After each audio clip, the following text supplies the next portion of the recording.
Good afternoon po, brothers and sisters. Gusto ko lang pong i-share ngayon na word of encouragement ko po is surrender to God. Amen? Pag narinig niyo po yung salitang yun, di ba, madaling sabihin, madaling natin pakinggan. Pero kapag sasabihin na natin sa ibang tao, sa ating sarili, mahirap na natin yung i-apply. Lalo na po pag nakakaranas tayo ng struggle.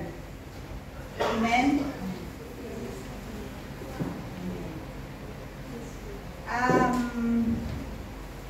Sabihin nga po natin sa ating katabi na stop struggling and start surrendering. Amen? Stop struggling and start surrendering. Yes, amen. So, paano po ba tayo mag-surrender at magtiwala kay Lord? Amen. Kasi kung halimbawa po na, yun nga po, marami tayong frustration sa buhay at mga struggle. So, paano nga po ba tayo mag-surrender? Amen. Sabi nga po sa Matthew 26:39.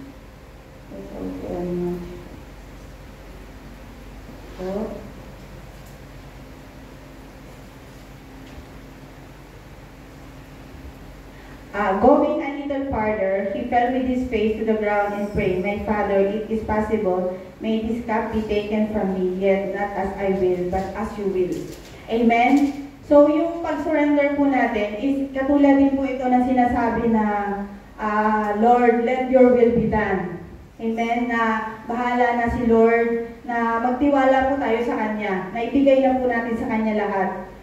Sabihin natin na siya na yung bahala sa situation na yun. Amen? Kasi habang nandito po tayo sa mundo, hindi naman po mawala yung mga struggles na yan, frustrations, at panghawakan po natin yung mga salita ni Lord na sa Kanya po tayo humingi ng hope. Amen? So sabi rin po dito sa Psalms 46:1, God is our refuge and strength, an ever-present help in trouble. Amen? Amen po tayo doon. At yun po, short testimony lang. Yun po, last few months, yun po talaga, full of frustrations, like sa financial po, pero yun, pinakawakan ko lang po yung salita ni Lord na He will provide everything na dapat po maging, kahit anong po mangyari, maging magtiwala lang tayo sa Kanya at syempre unahin natin yung mga pinagbutos niya sa atin, first yung tithes and lahat po ng pangailangan natin susunod na lang na ipoprovide po niya lahat yung ating mga pangailangan.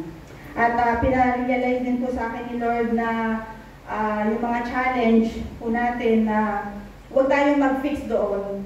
Dapat ay yung faith natin ang mga ibabaw sa Kanya. Amen. Amen. At by prayer po, yung marinin nyo yung ating strength kay Lord. Yun lamang po. To be God the glory.